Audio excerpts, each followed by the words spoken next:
Hi, I'm Wendy Zukerman, and you're listening to Science Versus from Gimlet. As this COVID-19 pandemic rages on, we at Science Versus have been keeping an eye on all the treatments that doctors are trying around the world. About a month ago, we told you about some promising research out of China into an anti-malarial drug.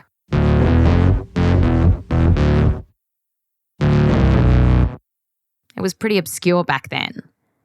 But just this week, it felt like this drug had been upgraded to celebrity status.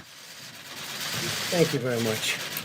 At my direction, the federal government is working to help obtain large quantities of chloroquine. Chloroquine. It's the drug that's making the headlines. And Trump is a big fan. In one press conference this week, he said that he'd heard the story of a man who took it and had a remarkable recovery. A gentleman, they thought he was not going to make it. He said goodbye to his family. They had given him the drug just a little while before, but he thought it was over. His family thought he was going to die. And a number of hours later, he woke up, felt good. Then he woke up again, and he felt really good, and he's in good shape. And Trump said that this drug might be able to help lots of people. There's a real chance. I mean, again, we don't know, but there's a real chance that it could have a tremendous impact. It would be a gift from God if that worked. It would be a big game changer. And people all around the world have really latched onto this idea that this drug could help fight this coronavirus. Google searches for it soared. Some pharmacies are saying that demand for the drug has skyrocketed.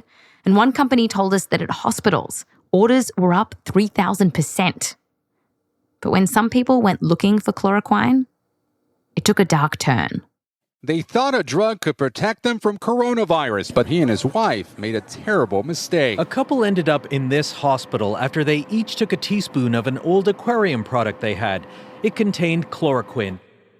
So, is this drug a danger or a gift from God? Today on the show, what is going on with chloroquine? We speak to a scientist running a clinical trial into this very drug and coronavirus right now. And we'll find out, does it really have the chance to be a game changer in this pandemic?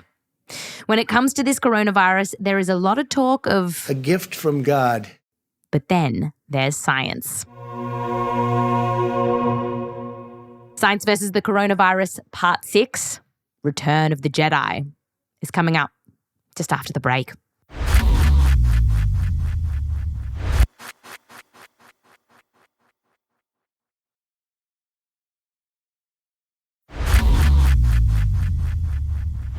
Welcome back. So, chloroquine is making a lot of headlines right now. What is it? Well, it's a drug that's been on the market for decades. It's often used for malaria. And it's old. People have been taking it for around 70 years. And there's a few different kinds of this drug, like hydroxychloroquine. That's used for diseases like lupus. So, chloroquine has been hanging around for years, doing its thing. But this week, the story of this drug took a bizarre turn.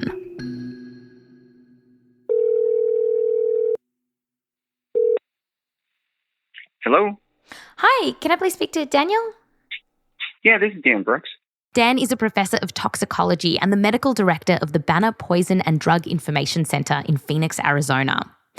People call his hotline when they're worried they've been exposed to something toxic. So we take calls from people dealing with occupational exposures, rattlesnake envenomations. Wait, did you say rattlesnakes? Yeah, yep. That's the second one you said. Yeah, we get like about 80 or 85 rattlesnake patients a year. But recently, something else has been rattling Dan. As the coronavirus started to spread in the US, Dan was getting worried that people would take matters into their own hands and start using homespun treatments and Dr. Google to cure all their coughs and fevers. We've seen it happen dozens of times before. I mean, we've seen this with influenza when we've had bad years with influenza, and, we've seen this over and over again. Yeah. Dan says for the flu, people will try all sorts of stuff. And in this pandemic, he says people were even calling his poison center to see if they should take bleach to avoid getting sick with this coronavirus.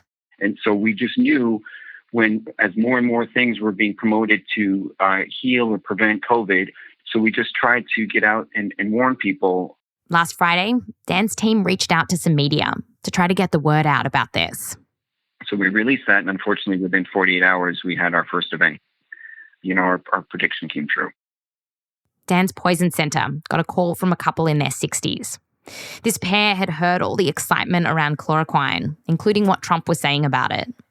And then they got concerned about some vague symptoms that they interpreted may have been for coronavirus. Do you mean like a sore throat or a cough, something like that? Correct. So our understanding that it was only the husband, but they became concerned about it, and they decided that they may be able to prevent or treat coronavirus with a home product that contained chloroquine. The woman involved talked to NBC about what happened. She said that she saw this stuff in her pantry that had chloroquine in it. It was something that she'd used to keep her fish healthy. And I just saw it sitting in the back shelf and said, hey, isn't that stuff they're talking about on TV? And yeah, it was. They decided to take some. They mixed it with soda and pretty quickly started to feel sick. It happened so fast. It got so bad so fast. Here's Dan Brooks again. And within 30 minutes of taking this powdered substance, both of them became sick. And the wife had significant vomiting, which may have saved her life because all this vomiting helped her not absorb this potentially deadly drug. But her husband took a turn for the worst. He had abnormal heart rhythm, and the electrical activity in his heart was not normal.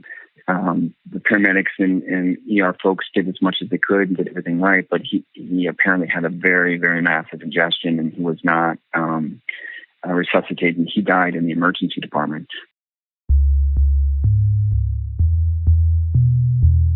He died from heart failure. As the head of the Poison Centre, Dan was told about what happened. Paramedics called us via the Poison Centre on Sunday.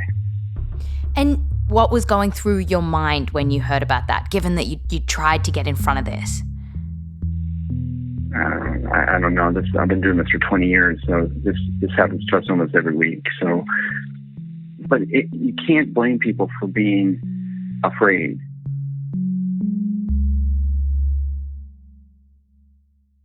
It's sad. I think they were driven by understandable fear and worry.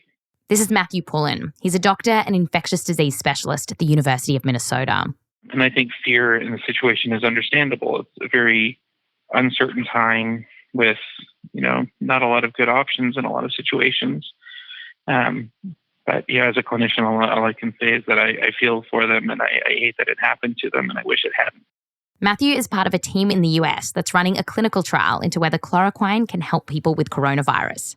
And he says that we know when people take chloroquine at high doses, which is what this couple took, this chemical can be dangerous. They were taking, many, many times more than the recommended amount. But Matt says that people take chloroquine at lower doses all the time for malaria. And then the main side effects are stomach troubles like nausea and also headaches. Some people also get itchy all over their body. But generally, at low doses, this drug is thought to be safe. Matt has taken it to prevent malaria, and he's also given it to patients for autoimmune diseases. It's a drug. I've personally prescribed it probably 100 times. It's very, very safe. I've never had anyone that had adverse effects from it taking it chronically.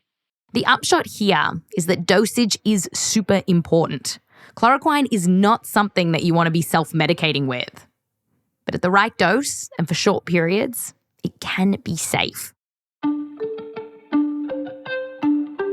The big question, though, is can it actually help people with coronavirus? And that answer is coming up just after the break.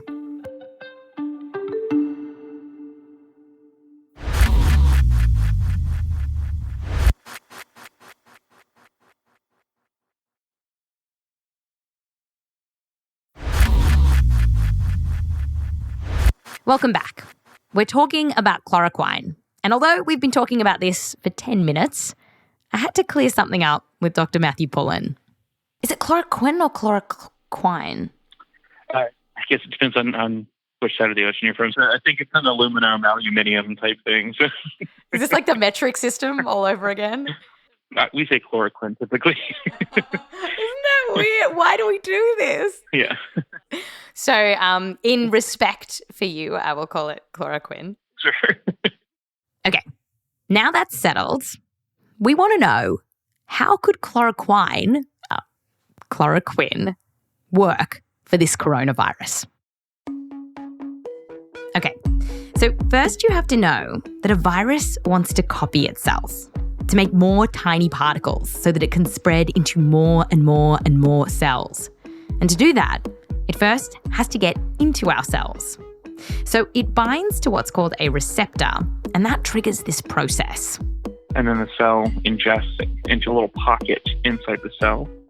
This process of getting ingested is called invagination, which is great. It's just a great word, invagination. But what's actually important here is that when a virus gets into that little pocket in our cells, the cell is like, whoop-a, you gotta go. It tries to digest it, a lot like our stomach, shoots acid into itself to digest food. That's kind of what the cell is doing. And so to get rid of this nasty virus, the cell will squeeze acid into that pocket. But it turns out this strategy backfires because the coronavirus, it actually wanted the cell to shoot that acid all along. You see, the virus needs acid to reproduce, to get more virus particles. Correct. Yeah. So it's kind of taking advantage of a self-defense mechanism the cell has. That's very rude. Yeah, very rude. And here's where our old pal chloroquine comes into the mix. We think that it tells cells, stop it with that acid thing. It steps in to put the brakes on that process. Or as Matt says, right, it alkalizes or raises the pH. In this case, you want to be basic. Okay, so by slowing down this acid thing and keeping the virus from copying itself, chloroquine could delay the spread of the virus in your body. Karla Satchell, a professor at Northwestern, described it to us like this. Anything that slows down this cycle of one virus makes 100, 100 makes 10,000, 10,000 makes 1,000,000, anything you can do to slow that down gives your body time to mount this immune response.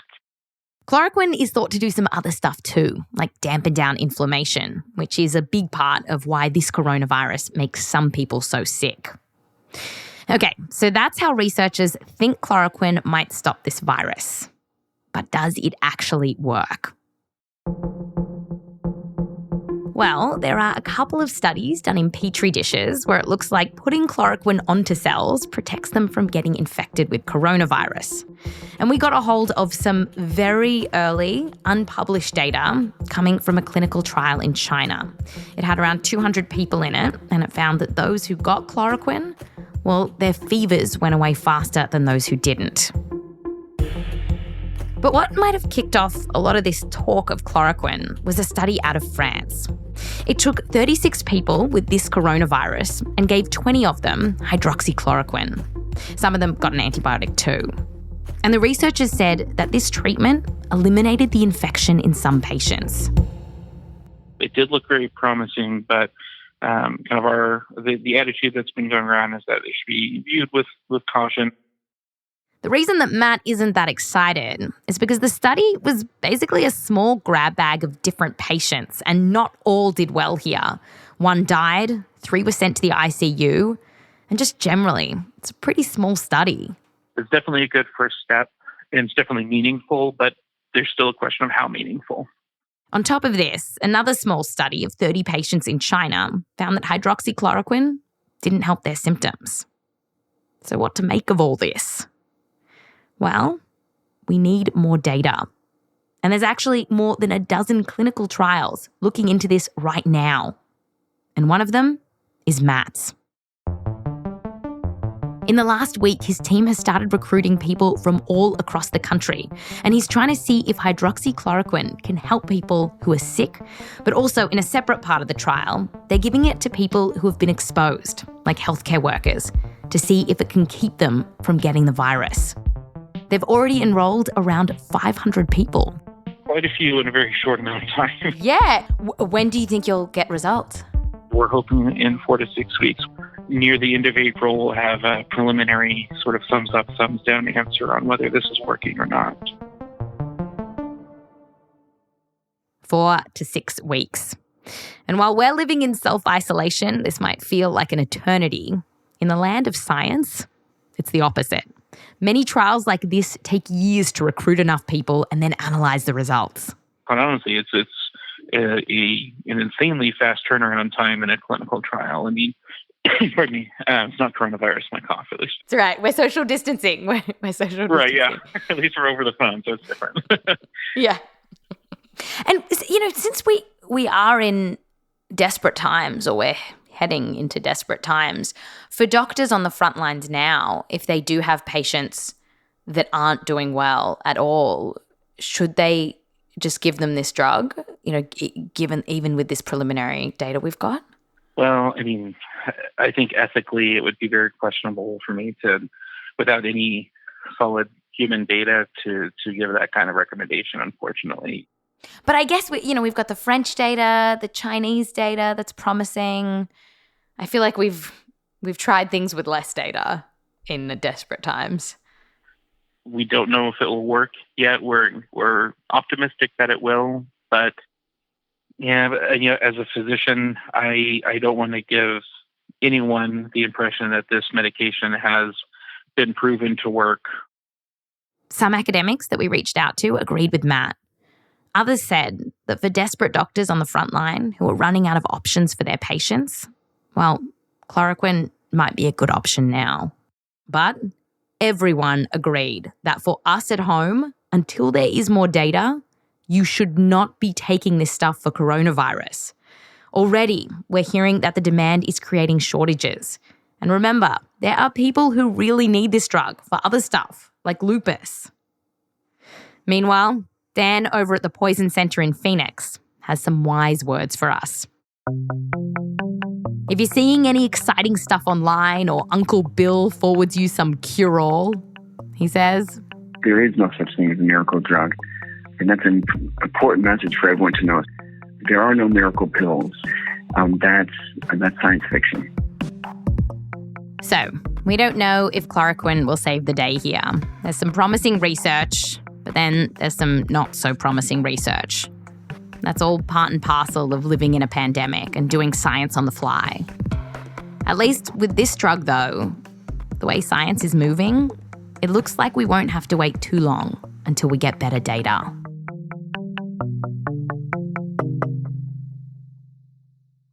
Okay, and now for a little non-coronavirus content, because we need it. Today, bats. And we know bats feels like coronavirus content, but it's not. Here goes. Scientists carefully watched about 40 bats in captivity for 15 months, and they noticed that these bats built very cute relationships with friends. First, they would groom each other, then they would scratch each other's backs, and ultimately they became BFFs, Bat FFs. They even started sharing food. The researchers said that no one had seen this kind of behaviour before. We just didn't know that bats formed these kinds of friendships. So there you go. Bats. Friends and not just disease vectors. That's Science Versus. And one more thing, we have set up a voicemail to collect all of your questions about coronavirus. Or if you're a healthcare worker with a personal story you want to share with us, please call 774-481-1238. This is an American number, 774-481-1238, and leave us a message. Or you can always email us at scienceversus@gimletmedia.com. Hello, this is Ben. Hey, Ben. This is Wendy calling from Science Versus. Hi there, Wendy. How are you doing? I'm good. You had a gripe with our last episode. I did. Right. You want to school me? How do you do it? Waukesha is the correct pronunciation. Waukesha. Waukesha. Waukesha, Wisconsin. Correct. Are you from Waukesha, Wisconsin? I am not from Waukesha, Wisconsin, but I have lived in Wisconsin for about the last 20 years. You're right. So you're pretty well placed to know how to pronounce this city. Congratulations on having the world's oldest fossilized scorpion in your neck of the woods. Thank you.